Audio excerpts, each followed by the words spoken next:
think disappearances come in three broad categories. You have the ones that have fairly obvious and ordinary explanations. Then there are the ones that seem unbelievable at face value, but turn out to have a pretty plain explanation after all. And then there are the ones that will literally keep you up at night because they're just so confusing or horrific or both. So in today's video, we're going to take a look at 3 disappearances and I'll let you decide how you feel about each of them. As always, viewer discretion is advised.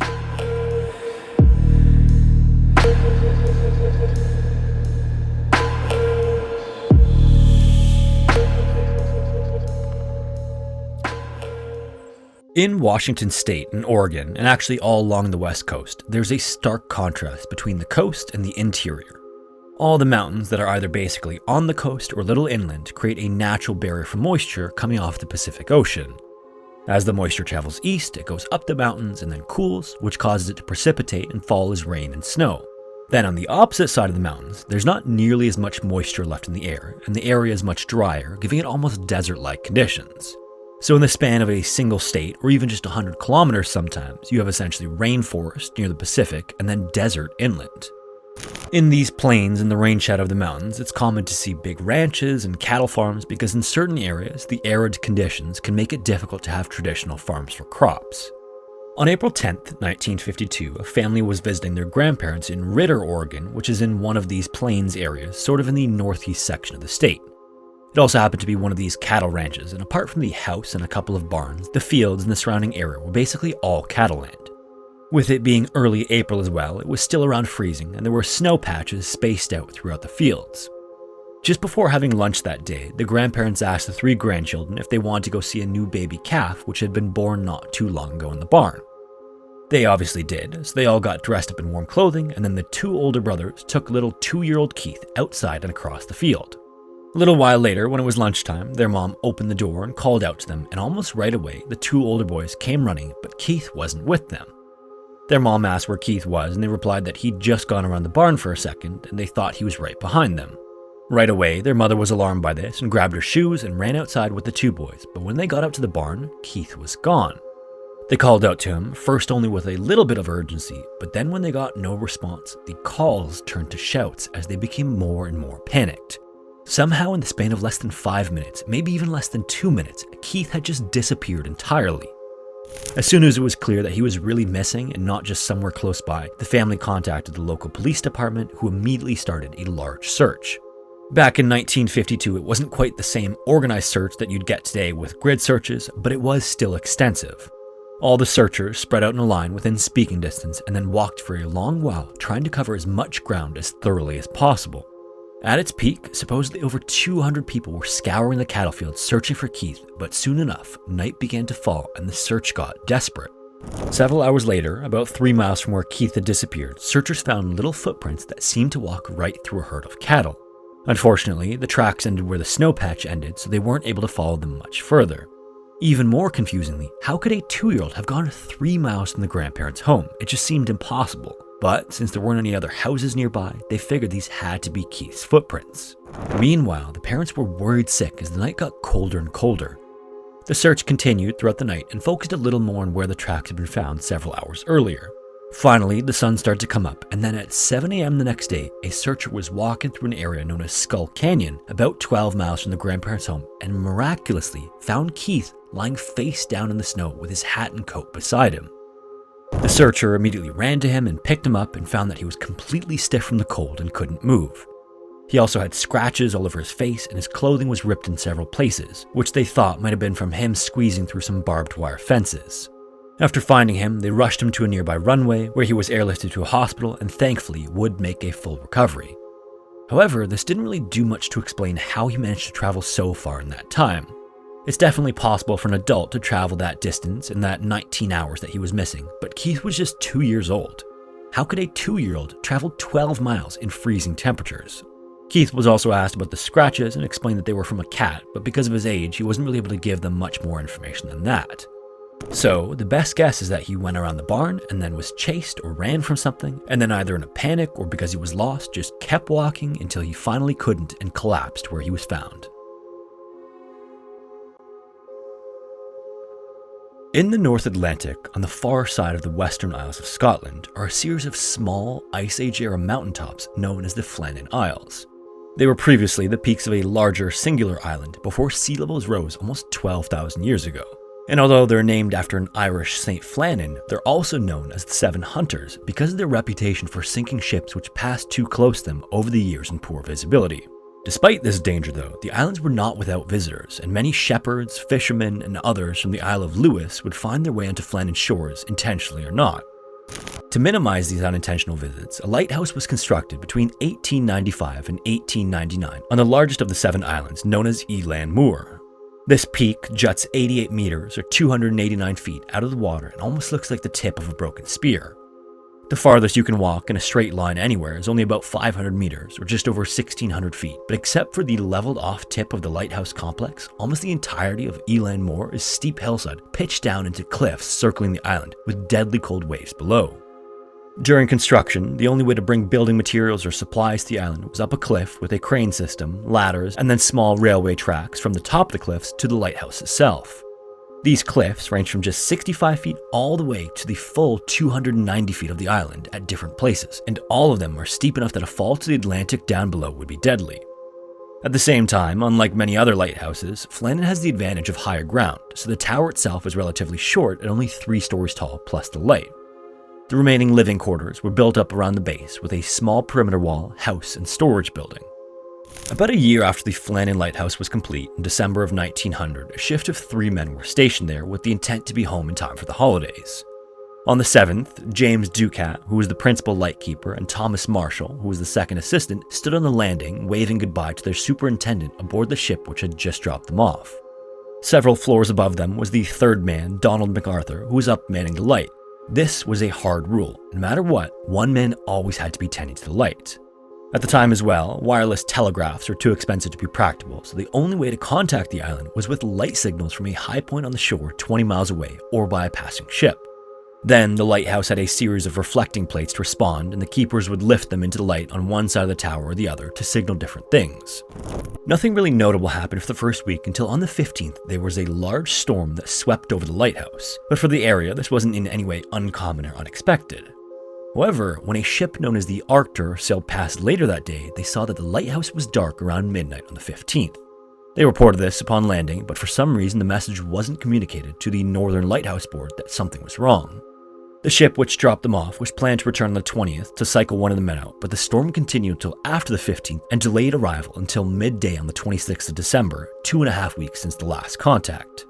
Then when it finally got to the island, no one stood to greet them, no flag flew in the lighthouse, and there was no response to the ship's horn, siren, or signal rocket. This prompted them to drop one of the crew members off on shore, a man named Joseph Moore, who was actually a permanent member of the lighthouse crew. He'd only been away for a few weeks for sick leave, but otherwise had spent years with the other men. He knew them and their families and had countless hours of his life spent with no one else to talk to but them. And then, as he walked up the soaked and windy slopes of Elan Moor, there was nothing. The island, however, looked to have weathered a storm of mythical proportions. As he climbed up the cliffs, he found that metal railings were bent and in some places uprooted from their foundations or missing entirely. The railway tracks had been dislodged from their concrete fittings, tied down boxes and stores had been torn away, and most disturbingly, even some of the island's grass at 200 feet above sea level had been ripped 30 feet from the cliff's edge. On top of all of that, a 1-ton boulder had been displaced and rolled down to the top of the steps where the rail line ended. He also found another box that had been thrown into a rocky alcove 33 meters or 110 feet above the water. It was nowhere near the edge of the cliffs either. It was a full 20 meters or 70 feet inland along the rail line, but the box was shattered and the contents of the box were scattered along the hillside. For a sturdy wooden crate that far up the island to have been destroyed, he figured that the waves may have been large enough that the ocean spray may have even touched the lighthouse almost 300 feet up. But as he made his way up, he saw the lighthouse itself was undamaged on the summit of the island. Nearby to the box was also a railing where a life buoy normally was, but when he took a closer look, the ropes which had held it in place were still tied, but ripped from the wooden post, so it seemed to have been taken by the storm and not by a person. Growing more anxious as he went, when Joseph reached the lighthouse, he found nothing. The fire in the kitchen hadn't been lit for days, the cutlery was cleaned from the previous meal, but dinner hadn't been started, and the manually wound clocks had all stopped. In the living quarters, he also found that the beds were made, but empty. After a brief search, and by then extremely alarmed, he quickly returned to the ship to report what he'd found. Then, following a wider search of the island with more men, not a single trace of the keepers was found. The logbook they kept went only as far as the 15th, and the few final entries were made on a slate chalkboard, after which they'd normally be written in ink in the journal. So it seemed that 3 men with nearly a century's worth of experience between them had just sort of vanished, and yet the lighthouse was essentially untouched. Weirdly too, all of the normal work seemed to have been done until it just wasn't. The lamps were in good shape and had been cleaned and fueled to be used on the 15th, according to the logbook. This, combined with the state of the kitchen, seemed to suggest that something had happened after lunch on the 15th. Any later, and preparations for dinner would have been started, or the light would have been turned on. If it was earlier, remnants of lunch or incomplete lamp work would have been apparent. Finally though, after a more thorough investigation was done, it was found that only 2 sets of waterproof clothing had been taken from their hooks. The third, which were Donald's, were still untouched in the coat room. The superintendent would then ask Joseph about this, and Joseph confirmed that these sets of clothing only would have been taken if they intended on heading down to the landings closer to the sea. These never would have been used if they were just walking around the compound at the top. Based on this, the official investigation concluded that it was likely that at least 2 of the men went down in the storm to the lower landing to secure some of the moorings and rope. Then, either through them asking for help or Donald seeing something happen down below, he broke the cardinal rule and left the lighthouse unattended to go help the others. Unfortunately, whatever help he tried to provide wasn't enough, and all 3 men disappeared into the storm. And the exact circumstances that led to their disappearance are unclear to this day. What is clear, however, is that the day the island went dark, it was subjected to an unusually powerful storm and a wave or waves no less than 8 stories high. It would also be noted during a more modern investigation that a natural cave underneath the western landing, which suffered the most damage, functioned to redirect large waves that entered it and cause them to rebound over the landing a second time from the other direction. If the 3 men had briefly broken protocol and left the light unattended to have an extra pair of hands to work, they might have been caught during one of those waves and swept back into the ocean along with the water. Even for the men who worked the lighthouse, this phenomenon wasn't known until relatively recently. In any case, since their disappearance, no other keepers were lost from the Flan Isles, which remained manned until 1971 when it was automated. And since then as well, no other storms have ever done comparable damage. Indonesia was destined by geography to be one of the most diverse places on Earth. The country is made up of roughly 18,000 islands, 6,000 of which are inhabited, with some of the busiest shipping lanes in the world weaving between them. In fact, the only other way to sail from the Indian Ocean to the Pacific Ocean otherwise is to go the long way south around Australia. Because of this quirk of geography, the region has seen the rise and fall of empires, colonies, nations, and governments. On top of that, and despite its population of 280 million people, most of its almost 2 million square kilometers of landmass is covered in dense rainforest. There are also several mountain ranges across the islands, many of which are also covered in dense rainforests. This can make traversing the area extremely difficult, and in turn has caused many of the diverse population to become isolated from one another for long periods of time. And maybe the most isolated and unique of all these islands is the eastern island of Papua. Other than the dense jungles of the Amazon, the province of Papua, neighboring Papua New Guinea, is home to some of the world's only remaining uncontacted tribes. These are populations of people who are so isolated that many of them have no contact with or idea about the modern world and modern way of life. And so Papua is the most lightly populated province in all of Indonesia, and much of the population still live traditional tribal lives in hundreds of villages, each with their own distinct culture and way of doing things. One of these populations, the Asmat peoples, are especially known for their intricate woodwork art, but as with some of the other groups in the area, contact with them has been minimal at best until only the past 70 years. Interestingly, the Asmat people also seem to look more like individuals from sub-Saharan Africa than other native Indonesians, kind of like the famous Sentinelese off the coast of India. It's thought that the dense tracts of islands that form Indonesia and much of Southeast Asia would have been ideal for early cultures to island hop from one to the next, even with only canoe-sized boats, so it's possible they and other groups arrived as part of eastward expansion by paddling or sailing along the coast. And then, that's where they've stayed developing unique and separate cultures independently for thousands of years. Whatever the case, the Asmat and their art would still capture the attention of wealthy traders thousands of years later when the famous Rockefeller family took an interest. Now, even if you don't know anything about the Rockefellers, I'd bet the name is familiar. And if it's not, maybe you've heard of Exxon, Mobil, Acadia National Park, Chase Bank, and the Chrysler Corporation. Incredibly, these don't even cover a quarter of the list, all of which were either founded, owned, or operated by the Rockefellers at one point in time. Several of the members of the family have also been involved in politics, with a vice president, multiple governors, and senators among them, and even that doesn't give the whole picture. In short, they were and are one of the richest and most powerful families in the United States. But this is the story of just one of the Rockefellers, 23-year-old Michael Rockefeller. He was the youngest of 5 and the heir to the family's literally incalculable fortune. For some time, leading up to a single day in November of 1961, Michael Rockefeller had wanted to visit the island of Papua. Then, following a brief stint in the army as a private after graduating from Harvard, Michael signed up for an expedition with the school's Museum of Archeology to study a neighboring tribe to the Asmat called the Dani to create a documentary. Michael had grown up seeing art from the region, the Museum of Modern Art, which his father had opened in New York, and developed a fascination with the culture. A little while later, after 7 months of work on the expedition as a sound engineer and photographer, Michael and his colleagues had made multiple small expeditions of their own to meet the Asmat people, study their culture, and trade for pieces of artwork. On the 17th of November, after the filming had concluded, Michael was traveling by boat with a Dutch anthropologist named René when the boat they were on was swamped by a wave and overturned 4 miles from the southern coast of Papua in the ocean. They managed to get the boat back over, but because it had been swamped, the engine was dead. So, with no other options, the 2 guides they had with them, who were a pair of Asmat teenagers, decided to swim to shore to get help. In the meantime, Michael and René waited as the tides rolled them in and out, but gradually farther and farther away from the coast for 2 full days.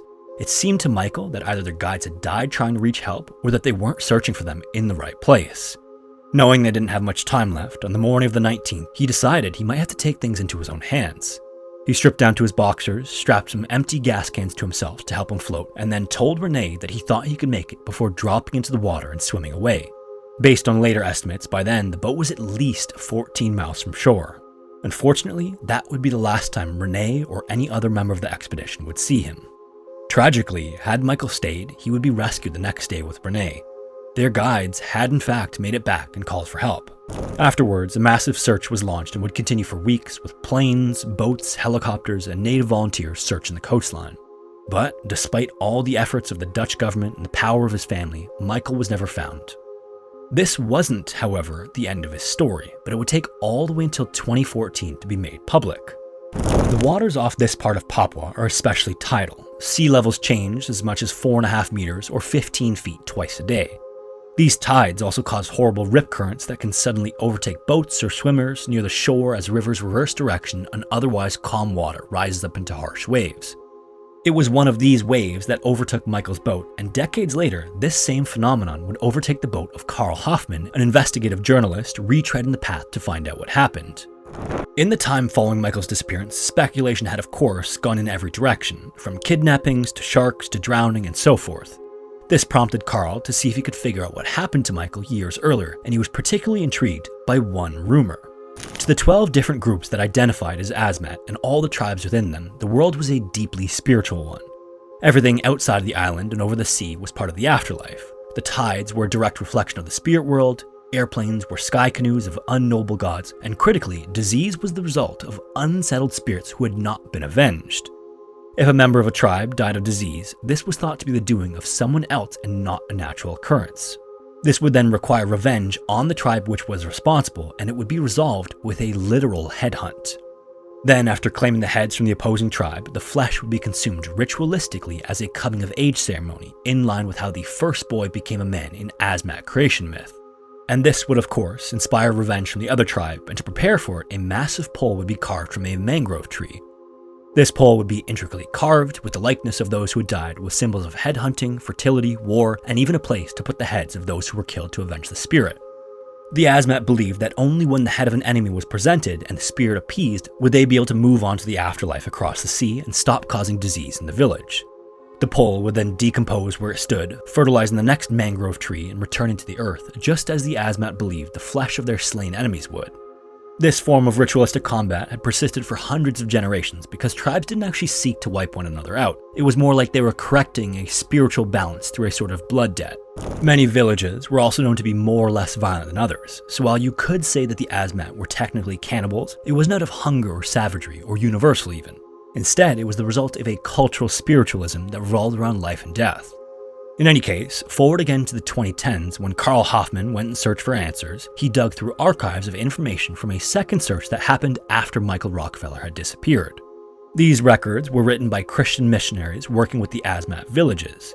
They led Carl to the village of Auckland, where he listened to stories and over 2 expeditions in 7 months learned to speak a local language and integrated with its people. What he would later learn was that back in 1958, the colonial governor had been disturbed by an unusually large raid, resulting in the deaths of hundreds between 2 villages. This prompted him to send his men to disarm the 2 villages that had long been fighting, one of which was Auckland. After a few fumbled encounters, one visit to the village resulted in several of its highest members being shot as they stepped out to meet the newcomers and neither understood the other's intention.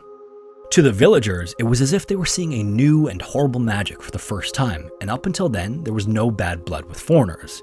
In fact, no Asmat had ever killed a white person as far back as their first known contact with the Dutch in 1623. They were known to be quite friendly and helpful to outsiders and welcoming to guests. What happened after the confrontation, though, was that the people from beyond the sea, the Dutch, had taken the lives of 5 villagers, and the people of Auckland had no way to settle their blood debt or even an understanding as to why it happened in the first place. So, 2 years later, when Michael Rockefeller swam to the shore, exhausted, pale, and delirious, he was killed in retribution by the villagers of Auckland. The only reason this is even known about is that apparently, even within the village, this was a controversial decision. An argument had ensued between 50 or so men who had found him, but it happened all the same. Later, 4 men would come and confess to a missionary and named all 15 households that received bones from his body to be made to fishing hooks, daggers, and other tools. Carl Hoffman then interviewed this missionary in 2012. Apparently as well, another missionary independently found the same evidence in fragmented telegraphs in Dutch archives, which would also confirm its reporting. And the reason this all took so long to come to light was that at the time, the Dutch were in the middle of political debates with the US and Indonesia over if Papua should remain a colony or be released to Indonesia. To demonstrate that, they needed to show a narrative that their colonial occupation was having a positive effect and that it would be good for the country. If they could establish that, they could argue releasing the colony would result in a cultural backslide. So it was in the direct interest of the Dutch government to not acknowledge that this had happened in their supposedly civilizing colony. Later, when a third missionary's letter made its way to the news and the Rockefeller family inquired over the death of their son, the Dutch government lied while simultaneously continuing their own investigation in secret. They would even recover what was allegedly Michael's skull, only for the investigation to be shut down shortly after as the country changed hands to Indonesia in 1962. For the Auckland, though, this incident would leave a shadow over them. Shortly after Michael's killing, a cholera outbreak would kill more than 70 members of the village. At the same time, Dutch helicopters would bring aid to other villages to fight the disease, which was something the Auckland had only seen once before, on the day that they killed Michael Rockefeller. To them, this was like confirmation of divine retribution for his death, when in reality it was just really poor timing. Thankfully, the ritualistic war and cannibalism would fall largely out of use in the 1970s and is outlawed today. Hello everyone, my name is Sean and welcome to Scary Interesting. If you enjoyed this video, this is part of a series, so you might want to check out the other videos in the series. If you have a story suggestion, feel free to send it to the email found in the description or submit it to the Scary Interesting subreddit. We now also have a Scary Interesting Discord, which I will link in the description. Thank you all so much for watching, and hopefully I will see you in the next one.